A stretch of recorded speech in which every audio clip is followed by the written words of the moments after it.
읽었습니다. 우리 다 같이 사도신경으로 신앙 고백하심으로 주일 예배 드리시겠습니다. 나는 전능하신 아버지 하나님 천지의 창조주를 믿습니다. 나는 그의 유일하신 아들 우리 주 예수 그리스도를 믿습니다.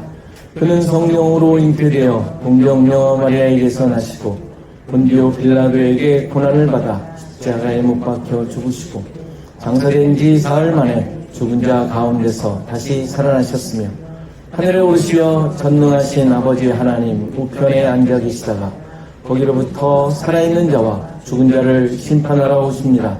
나는 성령을 믿으며 거룩한 공교회와 성도의 교제와 죄를 용서받는 것과 몸의 부활과 영생을 믿습니다.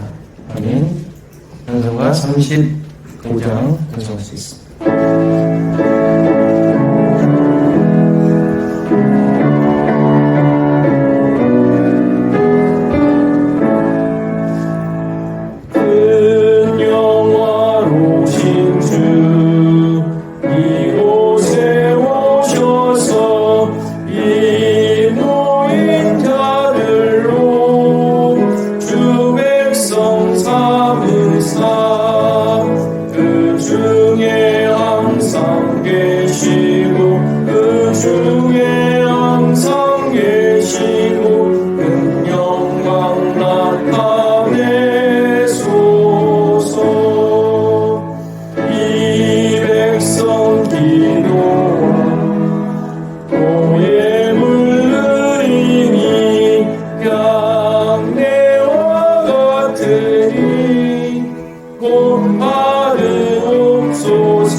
세상 받은 후 새 사람 되어서 주 앞에 서는 날 늘 찬송하겠네.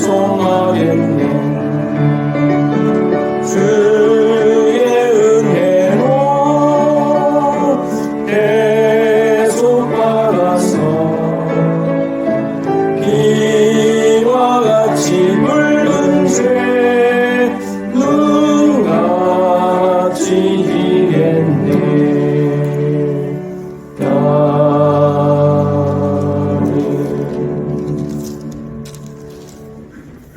교독문 같이 교독합니다. 15번 시편 27편입니다. 교독하겠습니다. 여호와는 나의 빛이요 나의 구원이시니 내가 누구를 두려워하리요. 여호와는 내 생명의 능력이시니 내가 누구를 무서워하리요. 악인들이 내 살을 먹으려고 내게로 왔으나 나의 대적들 나의 원수들인 그들은 실족하여 넘어졌도다. 군대가 나를 대적하여 진칠지라도 내 마음이 두렵지 아니하며 전쟁이 나를 치랄지라도 나는 여전히 깨어나리로다. 내가 여호와께 바라는 한 가지 일 그것을 구하리니 곧 내가 내 평생에 여호와의 집에 살면서 여호와의 아름다움을 바라보며 그의 성전에서 사모하는 그것이다. 여호와께서 환난 날에 나를 그의 초막 속에 비밀히 지키시고 그의 장막 은밀한 곳에 나를 숨기시며 높은 발 위에 두시리로다. 이제 내 머리가 나를 둘러싼 내 원수 위에 들리리니 내가 그의 장막에서 즐거운 제사를 드리고 노래하며 여호와를 찬송하리라. 아멘. 이분은 기자님 기도 드리시겠습니다.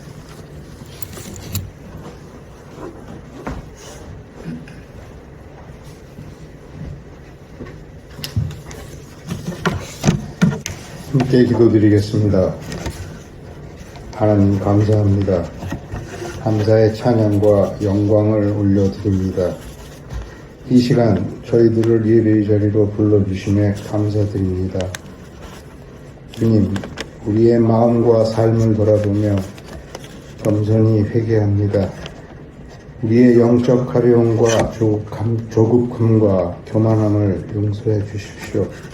저희들은 많이 연약하고 부족하여 하나님의 말씀에 온전히 순종하지 못하고 세상적 가치만 쫓으며 살아왔음을 고백합니다. 하나님을 믿는다는 저희들은 하나님의 말씀을 때로는 거역하고 배반하며 처음부터 지금까지 살아왔습니다. 우리들의 무지를 아버지의 자비로우심으로 용서하여 주시옵소서. 이제부터 우리들의 각자가 온 몸과 몸으로 주님의 말씀을 듣고 깨달아 우리들의 삶이 주님을 드높이는 주님의 통로로 성화되게 해주시어 이 땅에 화해와 사랑과 회개의 새 역사적 일이 일어나게 해주시는 일을 간절히 간구드리옵니다. 주님, 우리 주안약교회가 말씀으로 세워지는 공동체가 되게 하여 주시옵고 주인이 주신 비전이 성령의 능력 안에서 온전히 이루어지길 바라옵고 하나님의 능력이 나타나는 교회가 되게 하여 주시옵소서. 오늘 말씀을 전하시는 목사님께 성령의 능력을 더하여 주시어 말씀을 통해 우리들의 영혼이 살아나며 삶의 변화가 일어나는 은혜의 시간이 되게 하옵소서. 주님, 우리 모든 성도들의 삶이 말씀을 등한시하지 않고 말씀대로 순종하며 구원의 은혜를 생각하며 살아가도록 성령 충만으로 말씀으로 우리들 각자에게 심령을 깨우쳐 주시기를 간절히 바라옵나이다. 이 모든 말씀 예수 그리스도의 이름으로 기도드리옵나이다. 아멘.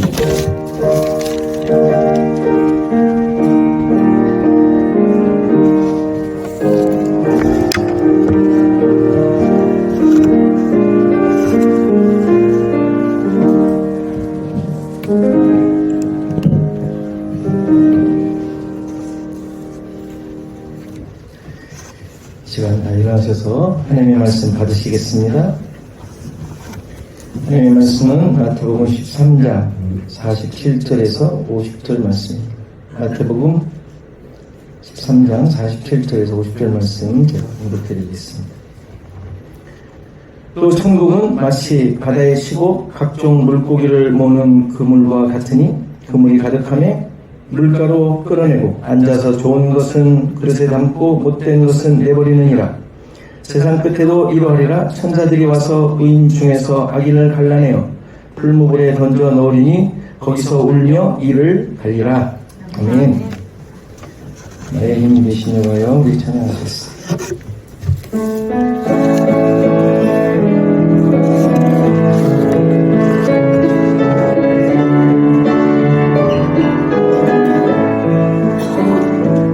나의 힘이 되신 여호와여, 내가 주님을 사랑합니다. 주는 나의 반석이시며 나의 요새 되시라. 주는 나를 건지시는 나의 주, 나의 하나님,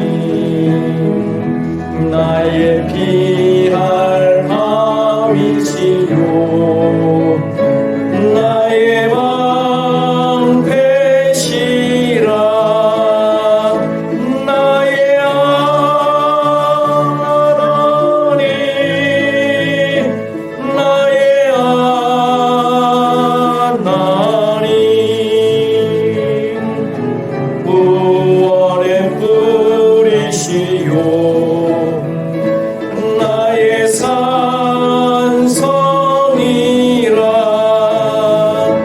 나의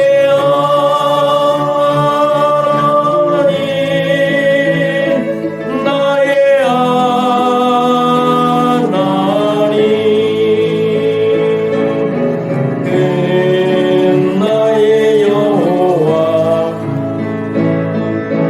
나의 구세주, 나의 생명이신 여호와여, 나의 생명이신 여호와여, 내가 주님을 찬양합니다. 주는 나의 사랑이시며 나의 의지시라. 주는 나를 이끄시며 주의 길 인도하시며 나의 생의 목자 되시니 내가 따르리라. 나의 하나님, 나의 하나님, 생명의 혈루만으로 내게 씌우소서. 나의 하나님, 나의 하나님, 그는 나의 여호와, 나의 구, 나의 하나님, 나의 하나님,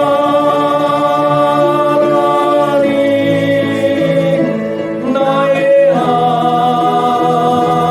하나님, 그는 나의 여호와, 나의 구세주.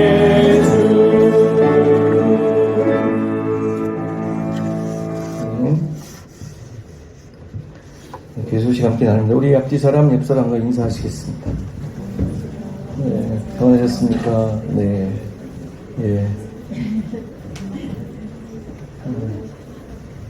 우리 나집사님 오랜만이 아니고 휴가를 다녀오셨다. 다음에 또 다녀오시고 한국도 다녀오시고. 예. 또 다른 나라 또 어디 가신 적 있으십니까? 카타르? 꿈나라?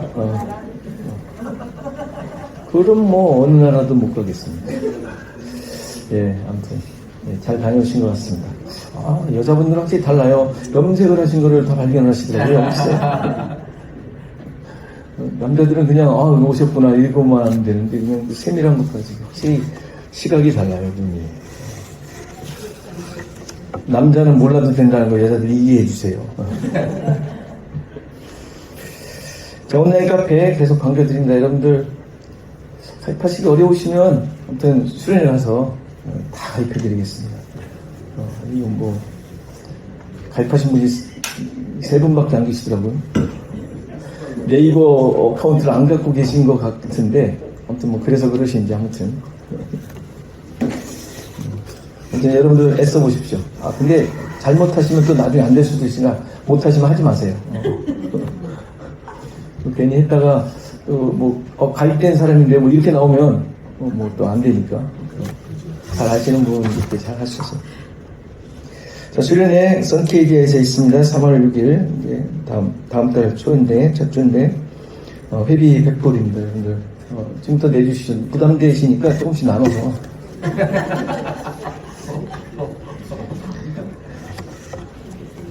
그러실 것 같아서.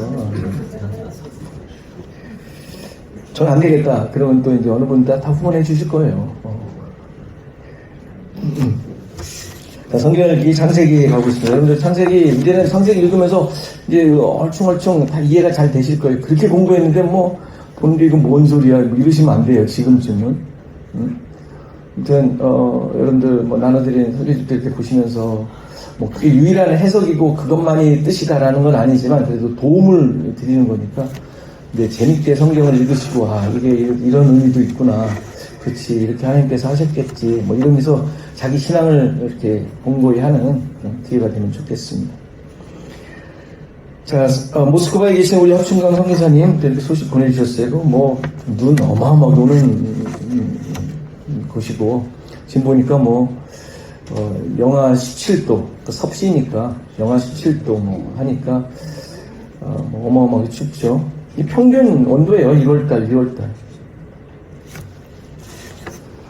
그리고 또 여러 가지 또 이렇게 세례받고 또 헌신하는 분들이 있는 것 같습니다. 근데 계속 이거 읽으시면서 기도해 주시면 감사하겠습니다.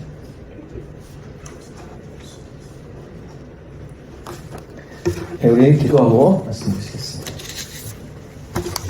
하나님, 또 우리의 모든 것이 하나님으로부터 하나님으로 말미암아 하나님께 드려지는 그런 삶이며 인생임을 우리가 함께 한 마음이 되어 고백하며 예배를 드립니다. 주님, 우리의 삶 속에 역사하신 증거들, 또 그러한 고백들이 우리의 교제를 통하여 또 예배를 통하여 드러나게 하시고, 또 이러한 고백들이 우리의 삶에 하나하나씩 쌓여지고 또 길이 되고 또 징검다리가 되어서 우리의 여정이 오직 하나님만 드러나는, 또 하나님과 동행하는 그런 삶이 되기를 간절히 소원합니다. 여러 가지 상황들이 우리 가운데 펼쳐져 있고 그것들로 인하여 우리의 마음이, 우리의 생각들이 흔들릴 때가 있고 공허할 때가 있지만, 그러나 그때마다 우리 서로가 서로를 돌아보며 북돋아주고 하나님의 함께하심과 인도하심이 무엇인지 같이 일깨우며 나아가는 하나님의 놀라운 공동체로 세워져 가게 하옵소서. 오늘도 말씀 앞에 섰사오니 우리가 이 말씀으로 바르게 세워지고 또 깨닫고 무릎 꿇고 항복하며 주님의 백성으로 세워지는 귀한 시간 되게 하옵소서. 감사하고 예수 그리스도의 이름으로 기도하옵나이다. 아멘. 우리는 지금 천국에 대한 비유를 살피고 있습니다. 천국이라고 우리가 번역을 했지만 원어적 의미는 하늘의 왕국, Kingdom of Heaven 이라고 되어 있습니다. 그래서 킹덤, 왕국이라는 단어는 다스리다, 통치하다라는 동사에서 나온 명사예요. 그러니까 왕권, 왕의 통치, 왕국 이런 의미예요. 그리고 그렇기 때문에 이 왕국은 장소적 의미일 수는 없어요. 그렇죠? 그냥 다스림, 통치의 의미란 말이에요. 다스림, 통치. 따라서 천국이라는 단어는 하나님의 다스림, 하나님의 통치가 이루어지는 그 영역, 대상, 상태를 말한다고 생각하시면 돼요. 여러분들 옛날부터 우리가 가지고 있었던 죽어서 가는 천국, 이게 아니란 말이에요. 여러분들 죽으면 어디 가요? 지금 살고 있는데. 지금 살고 있는 데 가시는 거예요. 확 달라지죠, 느낌이? 지금 지옥을 살고 있는데. 이것도 지옥 간단 말이야? 그렇죠? 무슨 의미인지 아시겠죠? 여러분들 하나님의 백성이니까. 하나님의 백성이 사는 곳에 가는 거예요. 그렇죠?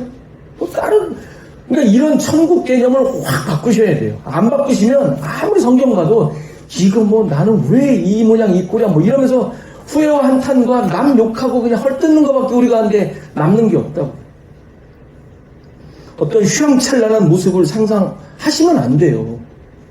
지금 여러분들이 휘황찬란하지 않으면 죽어도 말짱꽝이에요. 그런 간증도 있었잖아요. 무슨 근사 맨션이 있다고. 이런 사기가 어디 있습니까? 사기친 거예요, 사기친.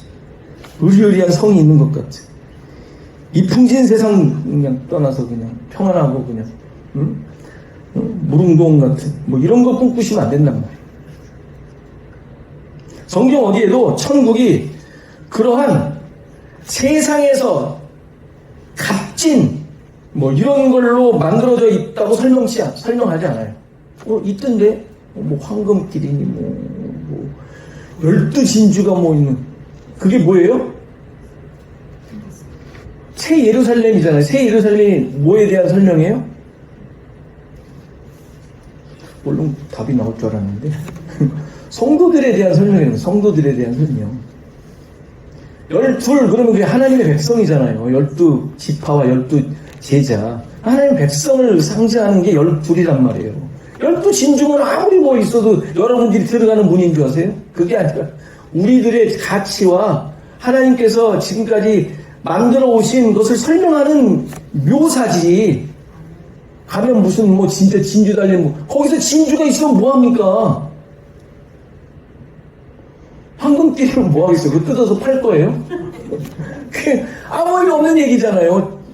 진짜 천국의 장소가 그렇다면. 천국에 있는데 금이 뭐 필요했어요? 비트코인? 그걸로 뭘 할 겁니까? 아니잖아요. 그러니까 우리 이런 개념과 그런 걸로 이렇게 계산했던 것들 다 버리셔야 돼요. 그건 아무 상관없는 거예요. 우리의 시각과 기준과 경험으로 제대로 이렇게 오해하고 잘 깨닫지 못하니까 이렇게 설명하고 있는 거예요. 비유로. 근데 이걸 갖고 또 어떻게 해석을 해요? 지금 내가 가지고 있는 걸로 해석하려고 그러네. 말이 안 되잖아요. 그러니까 그런 걸 다 버리셔야 돼요. 그런 기준과 가치들을. 저도 힘들어 죽겠어요, 그냥. 그게 아닌데 자꾸 제 머리도 그게 떠나질 않으니까. 책을 봐도 그냥 그렇게 다 이해를 시키려고 애를 쓴단 말이에요. AI도 필요 없어요, 이거. 그거 하면은 전부 그런 식으로만 해석해놔가지고, 그거 아닌 걸 찾으려니까 얼마나 힘든지 모르겠어요. 특히 마태복음 13장에서는 지금 존재하는 천국에 대해 그 안에서 어떤 상태로 진행되고 있는지, 천국에서의 삶이 왜 이리 힘들고 어려운지, 나는 지금 천국의 삶을 살고 있는 것인지, 이런 것들을 생각하도록 하는 비유란 말이에요. 내용이란 말이에요. 제발 이게 지금 우리가 가지고 있는 가치로 나를 만족시키는 것으로 이해하려고 하지 마세요. 절대로 그런 거 주지 않습니다. 오늘 읽은 천국의 비유도 그냥 본문 내용만 보면 이해하는데 큰 어려움이 없어 보여요.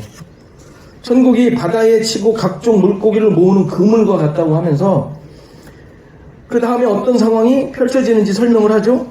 이제 바다에 그물을 쳤잖아요. 그러니까 고기가 거기 찰 거 아닙니까? 어떤 그물로 쳤는지 모르지만, 요즘의 그물로 생각하면 어떻게 쳤는지 모르지만, 어쨌건 거기에 가득하게 되니까 그걸 끌어냈습니다. 그리고 그 중에 좋은 것은 그릇에 담고 못된 것은 버렸대요. 이야기대로 이해를 한다면 천국 갈 사람, 지옥 갈 사람을 말세에 구별하는 것으로 설명하는 것 같아요. 그렇죠? 아니, 맞잖아요. 뭐 이렇게 너무 이렇게 생뚱맞게. 그리고 그것을 조금 설명하죠. 49절 50절에 세상 끝에도 천사들이 와서 이렇게 할 거라고. 의인 중에 악인을 갈라내요. 그 갈라낸 악인을 풀무불에 던져놓는데 거기서 슬피 울며 이를 갈게 될 것이라고 합니다. 그렇죠? 뭐 너무 뻔해요. 그런 것 같아요. 이 비유대로 한다면 여러분들은 어떻게 될 것 같습니까? 의인 중에 악인을 골라낸다는데 의인 중에 있을 것 같습니까? 아니면 악인으로 뽑힐 것 같습니까? 이것도 아니고 저것도 아니고 우리가 예수를 믿으니까 그의 피에 십자가의 공로로 의인으로 인정해 주셔서 풀무불에 던져지지 않을 것이라고 우리는 믿죠. 그렇죠? 이 비유에 의하면 우리는 절대 악인으로 뽑힐 이유가 없어. 왜? 예수 그리스도의 피가 있으니까. 내가 있든 없든 하나님께서 그렇게 인정해 주신다고 했으니까, 말씀에. 난 그거 믿고 사니까. 그렇죠? 그 믿음이 틀렸다는 말은 아니에요. 그러니까 여기에서 악인은 안 될 거라고 이제 우리가 이해할 수 있단 말이에요. 이 비유가 역사가 끝나는 세상 끝에 지구 종말에 예수님이 오셔서 심판하시는 이야기라면 그렇게 생각하시는 것도 무리는 아니라고 생각합니다. 그런데 이 비유가 그런 종말의 심판을 그리고 있는 것이 아니라는 사실을 아셔야 돼요. 그래서 제가 앞에 미리 말씀드립니다. 성경에서 종말은 세상 끝을, 그러니까 지구가 멸망해서 없어지고 뭐 그런 때를 얘기하는 것이 아니에요. 이 사실을 이해할 수 있는 중요한 단어가 세상 끝이라는 단어예요. 세상 끝. 여기서 세상이라는 단어는 이 물질 세계, 보이는 세계를 의미하는 영어로 월드. 월드 맞아요? 발음 되게 어렵다는데. 아무튼 월드. 월드가 아니에요. 여기서 세상이라고 말한 그 단어는. 원래 뜻은 영거. 불교 용어 같기도 하고, 아무튼 그렇게 해석이 돼 있어요. 영거, 무한히 긴 시대, 수명, 신기원, 영원이라는 의미의 단어예요. 이 세계라는 단어가. 우리 번역은 세계라고 했지만 원래 원어의 의미가.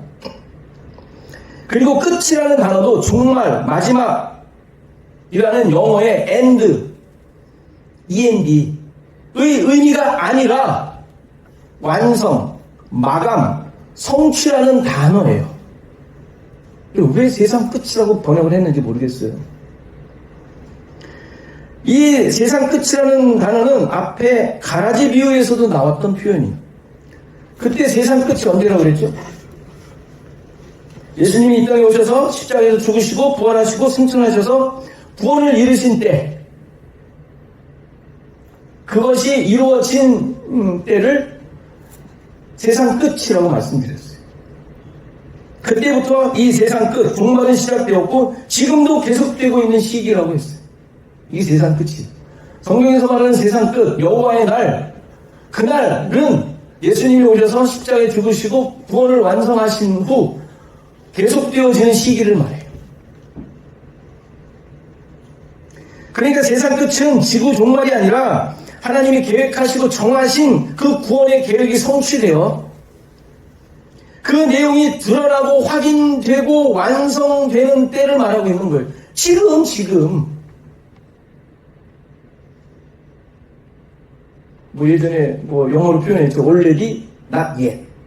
이미, 그러나 아직. 우리말로 말하면. 그게 지금 종말의 개념이라면, 종말의 개념. 세상 끝이라는, 성경에서 말하는 세상 끝의 개념, 그 의미란 말이에요. 더 좀 여러분들의 이해하기 쉽게 말한다면, 예수님의 초림부터 재림까지의 기간이 종말이에요. 성경에서 말하는. 그러니까 이런 개념을 자꾸 방해하고 있는 이유가 여기서 추수 때, 뭐 세상 끝이라는 말의 선입견 때문에 그래요. 우리가 가지고 있는 선입견. 그래서 그 선입견이 어떻게 드러나요? 이 세상 내가 조금만 참으면 된다. 니들 두고 보자. 예수님만 오시면 니들 끝이야. 라는 오기가 생긴 그런 마음들이 믿는 자들에게 있지 않습니까? 여러분들은 없는 것 같다고 하더라도 수많은 사람들이 그러고 있어요, 지금. 노리고 있어. 그 오시기만 해봐. 니들 죽었어, 니들. 무슨 조폭 대장이 오길 기다리고 있는 사람들처럼 말이야. 이 말이 안 되는 거죠. 그 무슨 성경에 그런 게 어디 있어요? 내 이거 힘든 거 조금만 참으면 예수님 오셔가지고 한 방에 내 끝내준다. 끝난다니까. 물론 지금 보이는 이 물리적인 세상은 언젠가 분명히 끝날 것입니다. 분명히 뭐 성경도 새 하늘과 새 땅이라는 표현도 하고 있으니까 지금 이미 그것이 이루어졌지만 가시적이지 않아서 우리 자꾸 좀 확신을 못 갖고 얘기하고 있는데, 그러나 하나님께서 이루는 구원은 구약시대 때도 있었고 예수님 때도 있었을 뿐만 아니라 지금까지 계속 되어지고 있고 앞으로도 계속 되어질 거예요. 하나님의 구원은. 그렇지 않습니까? 맨 끝에 무슨 마지막 심판 때 이루어지는 내용들이에요? 아니잖아요. 이러한 천국의 모습을 지금 비유를 통하여 다양하게 설명하고 있는 거예요. 다양하게. 따라서 바다에 친 금을 비우는 하나님의 구원 역사가 지금 이 시대, 이 세상에서 계속 성취되고 있음을 보여주고 있는 거예요. 바다에 그물을 쳤다라는 말은 세상을 향한 하나님의 일하심을 의미해요. 구원 사역을 계속 하시고 계시다는. 자기 백성 만들기죠. 약속하신 것을 이루어 가심을 얘기해요. 그런데 그물에 가득하게 되었다고 합니다. 여기 물고기라는 말은 없어요. 그냥 바다에 쳤다고 하니까 물고기라고 썼는데 물고기라는 말은 없어요. 근데 여기서 가득하게 되었다라는 말도 꽉 찼다라는 의미이지만 원래 하나님의 뜻이 성취되었음을 의미하는 단어예요. 가득하다라는 단어가 때가 찼다, 언약이 성취되다라는 의미로 쓴 단어예요. 당연히 때가 차고 언약이 성취되는 것은 예수 그리스도로 말미암아 이루어진 내용 아닙니까? 우리가 잘 알잖아요. 그리고 지금도 계속 되어지고 있고 예수님 오실 때, 다시 오실 때 완성될 내용이잖아요. 그렇죠? 지금도 계속되고 있다라는 사실이 아주 중요한 개념이에요. 여러분들에게 천국의 그 내용들이 지금 이루어지고 있다라는 사실을 놓치면 안 된단 말이에요. 지금 여러분들이 천국에서 살고 있다라는 사실을 배제하면 여러분들의 삶은 이상해지는 거예요. 예수님께서 오실 때 완성이 되는 내용이 미루어져서 지금은 하나님이 일하지 않고 계시고 좀 더 두고 봐야 된다라는 식으로 이해하시면 안 된다는 거예요. 그러니까 오늘 본문에 좋은 것은 그릇에 담고 못된 것은 내버린다고 하는데 이 표현은 49절에서는 의인 중에서 악인을 갈라낸다라고 표현하고 있죠. 그리고 풀무볼에 던져서 거기서 울며 이를 갈게 될 것이라고 얘기합니다. 그러니까 이것이 그때 먼 훗날에 되어질 일처럼 생각하면 안 된다라는 얘기를 지금 하려는 거예요. 마치 그렇게 우린 이해해 왔잖아요, 이것을. 두고 봐라. 니들 이를 갈게 될 것이다. 조금만 참자. 힘들어도. 내가 이 세상, 내 일에서 참는다. 너한테 내가 항복하는 이유가, 내가 무릎 꿇는 이유가 내가 뭔 줄 알아? 조금만 두고 보자. 이런 식 아닙니까? 아니에요? 그런 적 없어요? 재수없는 사람들 많잖아요.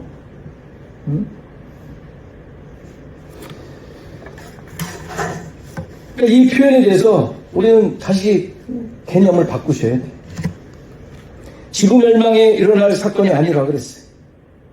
그럼 이 분리, 갈라지고 풀무불에 던져지고 울고 이를 가는 모습에 대한 그 내용이 무슨 의미일까 생각해 보셔야 돼요. 이게 언제 일어난다고요? 지금 구원 완성됐어요? 완성이 안 됐어요? 쉽게 말해서 여러분들 지금 죽으면 천국 가요? 지옥 가요? 죽어봐야 알아요? 우리는 지금 천국을 산다 그랬잖아요. 이 육신으로 말미암아 세상에 있는 우리의 모습이지만 우리는 천국에 사는 사람들이에요. 하나님의 통치를 받고 있다고요. 천국, 하나님의 통치, 다스림 가운데 있는 자란 말이에요. 그러니까 지금 우리는 구원이 완성되어 있는 거예요. 완성된 구원을 가진 자들의 삶이 어때야 되는지 계속 얘기해 주는 거예요. 지금 이 내용이. 그 완성된 구원을 우리의 삶 속에서 확인하고 드러내고 또 확인하고 하는 게 지금 우리의 삶인 거예요. 우리의 삶인 거예요. 기가 막힌 뭔가를 만들어내는 이게 아니라 완성된 구원이 도대체 어떤 삶을 만들어낼 수 있는가 깨닫고 성경을 보면서 하나님께 기도하면서 알아내고 이게 맞는가 시행착오 얼마나 많이 겪겠어요. 그러니까 그게 후퇴고 실수고 죄가 아니라 그렇게 사는 인생이라니까요. 우리가 여러분들 닥치는 삶들 얼마나 많아요. 어저께까지 기분 좋았어요? 오늘 아침에 기분 나빴을 수도 있잖아요. 근데 그런 과정들을 통하여 천국을 가지고 있는 구원받은 자가 어떻게 살아야 되는지 숙제를 해내는 삶이에요. 지금 이게. 우리 신자의 삶은, 신자에게 일어난 일은 특별하지 않습니다. 하나도 안 특별해요. 똑같아요. 근데 거기서 구원 얻은 자가, 다스림을 받고 있는 자가 어떻게 그것을 감당해내는가가 우리의 삶인 거예요. 무슨 성인군자처럼 살 수도 있겠죠. 할 수 있으면 하세요. 당연히 그런 모습이 있어야 되겠죠. 그렇게 해야만 하는 것이 우리의 삶은 아니에요.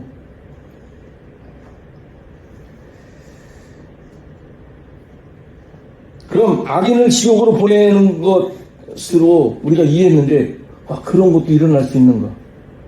그럴까요? 그래서 착각하지 말아야 될 것은 이 비유가 전부 신자들에게 하는 얘기예요. 하나님을 믿고 있는 자들. 불신자에 대한 이야기가 아닙니다. 씨 뿌리는 자의 비유도 같이 나오는데 모든 신자들에게 적용되는 내용이었어요. 가라지 역시 내 안에 있는 뽑혀야 할 율법적 속성을 의미하는 것이었고 겨자씨와 누룩 비유도 우리와 함께 있는 세상적 기준과 가치들을 의미하는 것이라 그랬어요. 보화와 진주도 신자의 존재가 어떤 존재인지를 설명하는 비유였어요. 천국은 죽어가는 딴 세상이 아니라 지금 나와 함께하고 있는 모든 상황과 내가 만들어가고 있는 삶의 그 기준과 가치, 하나님의 다스림과 이끄심으로 이끌려가고 있는 내 삶의 전부, 이 모든 것이 함께 연결되어 하나님의 목적과 뜻을 이루고 있는 그 현실, 그게 천국이에요. 천국. 지금 일어나고 있는 일이죠. 여러분들 다 일어나고 있는 일. 이거 하나님이 도우시고 하나님의 통치하시는데 왜 나에게 이런 일이 일어나냐고 하는 일들이 수많게 많았죠. 지금까지. 지금도 있고 지금도 겪고 있잖아요. 하나님 요거 좀 빼주세요 하는 것들 안 빼주세요. 절대로. 왜?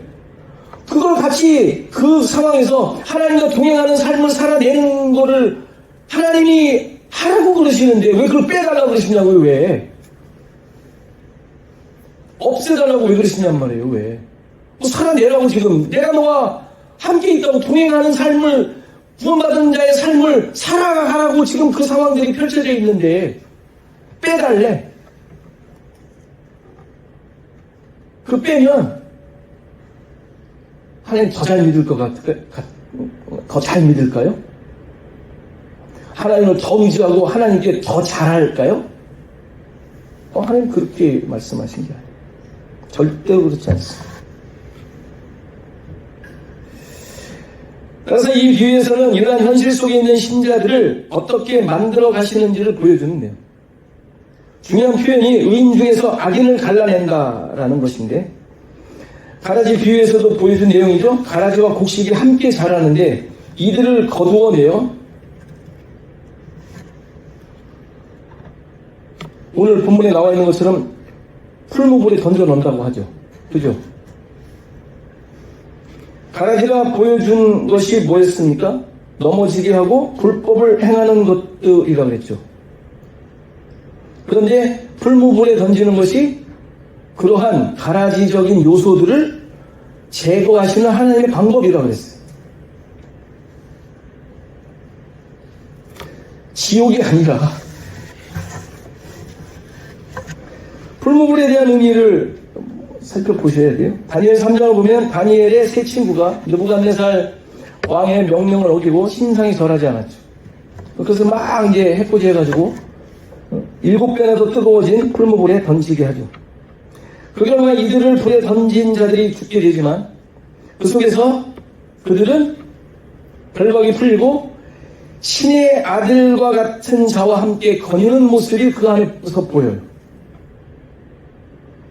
그래서 풀무불의 역할은 뭐였어요?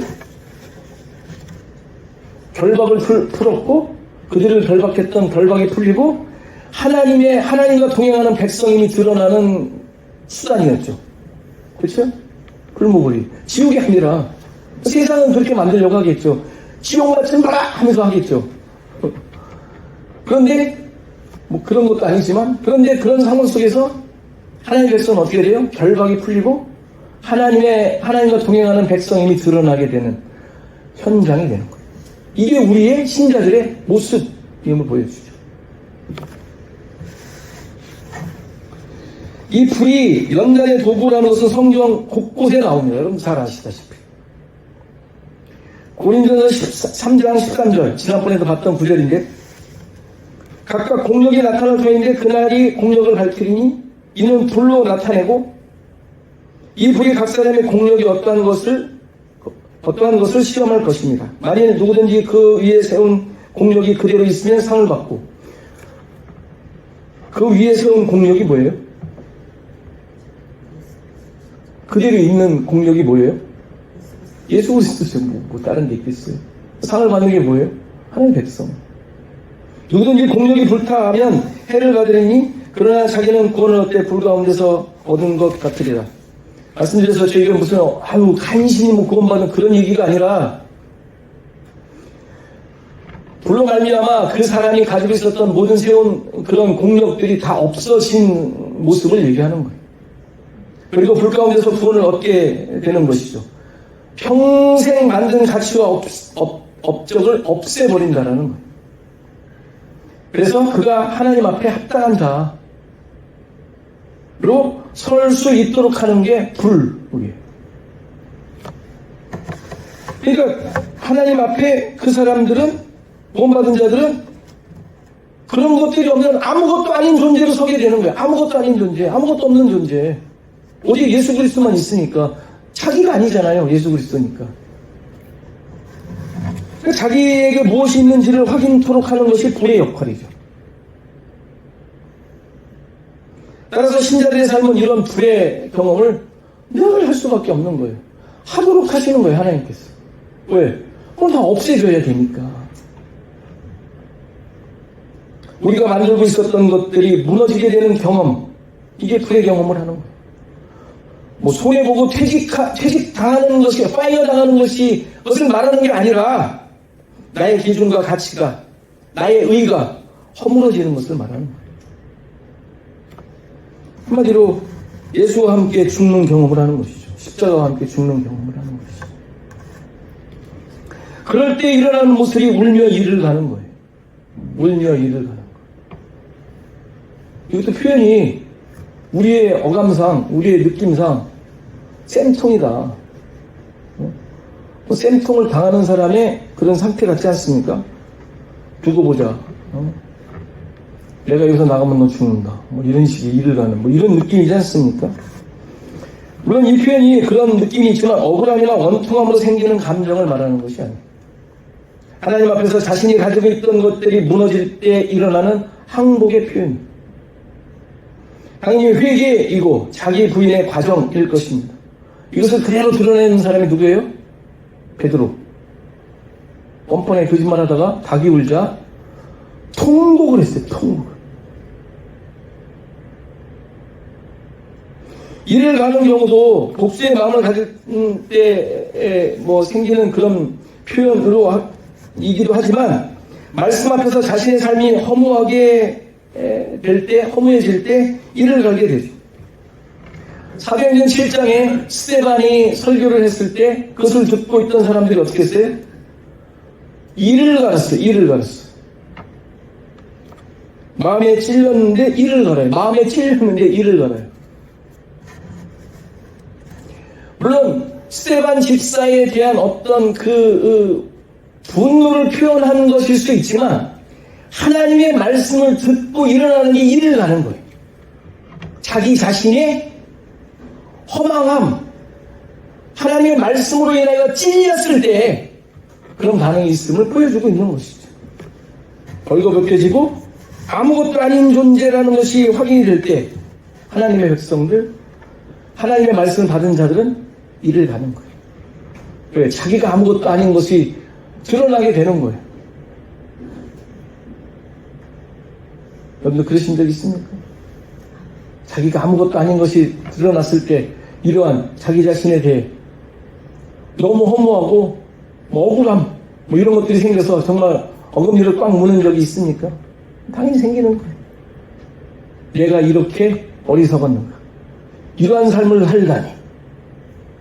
자기 자신의 허무함과 그 높았던 자존감을 내려놓는, 주먹을 불끈 쥐어야만 하는, 악물고 일어서야 하는 그런 경험하십니까? 이렇게 울며 이를 가는 것은 자신의 의가 무너지고 말씀에 의해 도전을 받는 옛 자아의 모습을 설명하고 있는 거예요. 이러한 부족과 완고함이 풀무불로 부서지고 태워 없어지는 과정을 보여주고 있는 것이 이 비유의 내용입니다. 당연히 이러한 과정을 통하여 하나님의 백성은 지금도 만들어져 가고 있는 거예요. 여러분들 지금 현재. 근데 이를 악물고 주먹을 불끈 쥘만한 상황이 안 생기게 하려고 애를 쓰고 있어. 왜? 마지막 자존심이야. 그렇지 않습니까?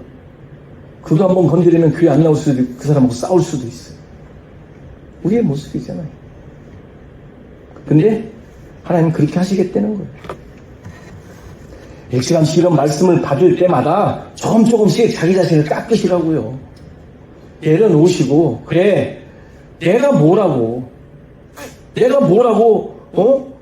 이렇게 그냥 날카롭게 송곳처럼 이렇게 세우고 있을까? 그거 깎으세요, 자꾸. 마음 없고 말씀 보면서 무릎 꿇으시라고요. 그 얘기지 않습니까? 이게 뭐 다른 게 있어요. 응? 건드리기만 해봐. 죽어 그냥 이러고 있지 마시고.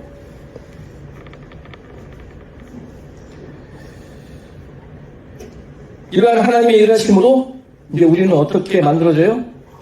지난번 가라지 비유의 마지막 절에 나왔던 43절 보세요. 이거 준비 안 되는데 여러분 성경 보세요. 43절에 뭐라고 나와요?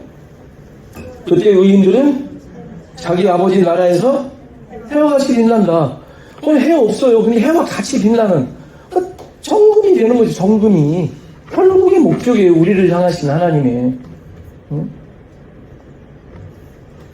그러니까 울며 이를 갈미 있어야 되고 풀무불에 던져져 가지고 자기를 올가매고 있었던 이 세상의 그 결박들이 다 풀려야 되지 않겠어요? 태워져 없어야 되지 않겠어요? 왜 이렇게 결박인지 몰라. 자기의 그냥 그 휘황찬란한 갑옷으로 입고 있어. 그거를 결박인지도 모르고 태워져야 되는데. 그러니까 하나님의 목적이 성취된 자들의 모습이죠. 해와 같이 빛나는 모습. 어제 묵상했던 창세기 4장의 내용에 아벨 이야기 나오지 않습니까? 아벨의 뜻이 뭐라고요? 허무, 없음. 그러니까 아무것도 없는 자가 하나님께 드렸어요. 누구 거야 그거? 필요 없는데. 그러니까 그가 드리는 것은 하나님 또밖에 드릴 게 없는 거예요. 자기가 없으니까, 자기가 아무것도 아니니까. 그 의미예요. 지금 가인과 아벨의 제사에서. 그는 아무것도 아닌 존재, 아무것도 없기 때문에 하나님 또밖에 드릴 게 없는 존재인 거예요.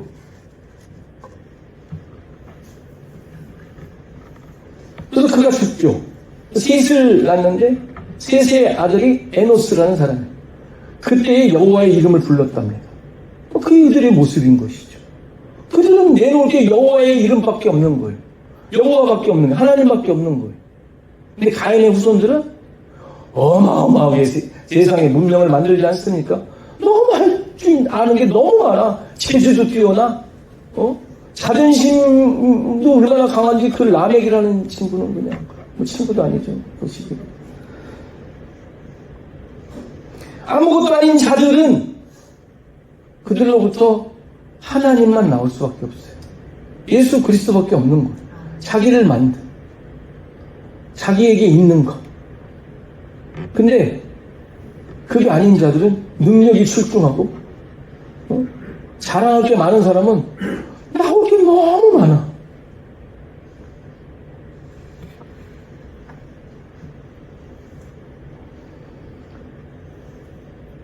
우리에게 무엇이 있는지, 나에게 무엇이 있는지 깊이 생각해 보세요.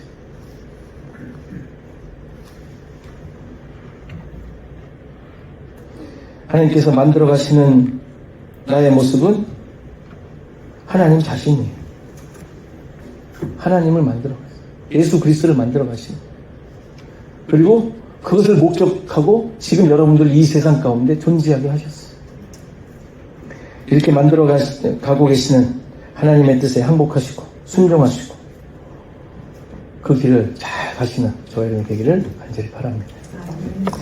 다 같이 일어나셔서 436장 찬송하시겠습니다.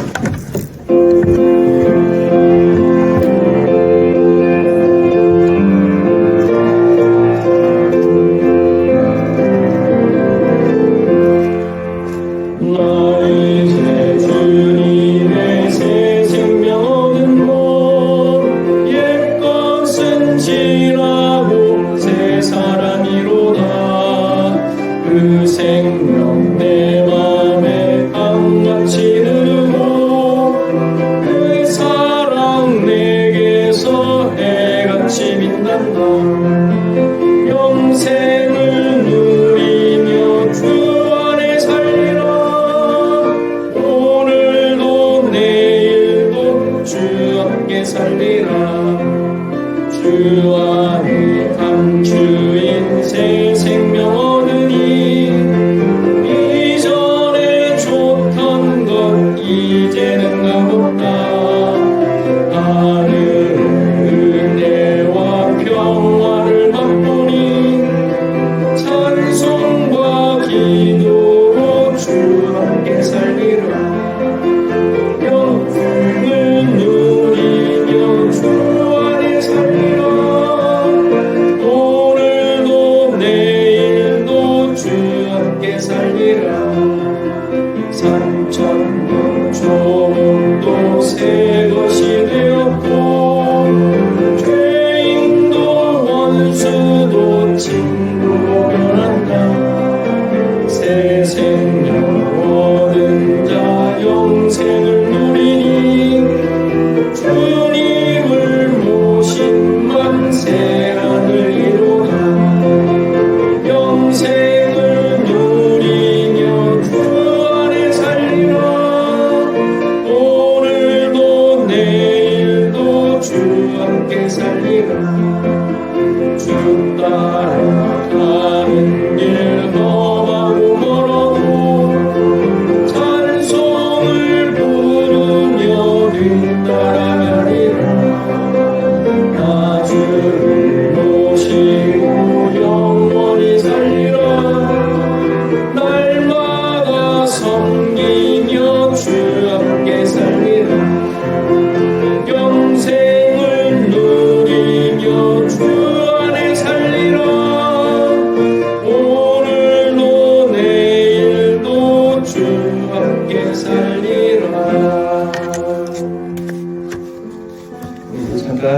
기도하는 시간 같습니다.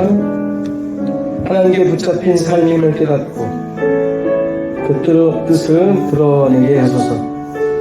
없어질 공력이 아닌 영원한 것에 집중하며 살게 하소서. 교회와 성도를 위해 또 한국과 미국을 위해 이 시간 우리 잠깐 기도하시겠습니다.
다시 한번 내가 지금 살고 있는 이 현실, 상황, 나의 생각 기준 깊이 돌아보게 하옵소서. 정말 하나님의 백성으로 살고 있는지, 하나님의 다스림 가운데 있는 자인지, 정말 그것을 의지하며 살고 있는 자인지, 우리에게 허락하신 그 놀라운 상황과 그 모든 일들이 하나님의 백성됨을 드러내기 위한 하나님의 하나님 되심이 드러나는 그런 삶으로 우리에게 주셨는데, 우리는 여전히 나의 것을 채워가고 있는 것은 아닌지 다시 한번 깊이 돌아보고 나 자신을 내려놓는 하나님 앞에 겸손함을 깨닫고 무릎을 꿇고 항복하는 우리의 삶이 되기를 간절히 소원합니다. 주님, 내가 무엇을 하든지 하나님의 뜻에, 하나님의 손에 붙잡힌 자로 살기를 소원합니다. 하늘의 가치가 드러나는 삶이기를 소원합니다.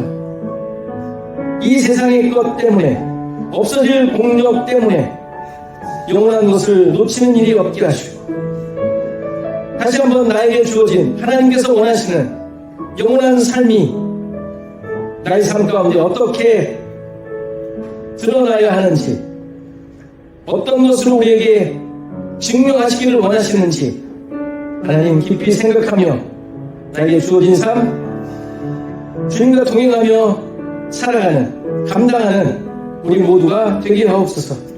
시애틀 주원학교회가 정말 하나님의 원하심을 따라 그 뜻을 이뤄내는 참된 믿음의 공동체로 세워지기를 소원합니다. 하나님, 우리 한 사람 한 사람 붙잡아 주시고 한 몸이 되어, 한 뜻이 되어, 한 마음이 되어 주님을 올바로 섬기고 세워가는 시애틀 주원학교회 되게 하옵소서.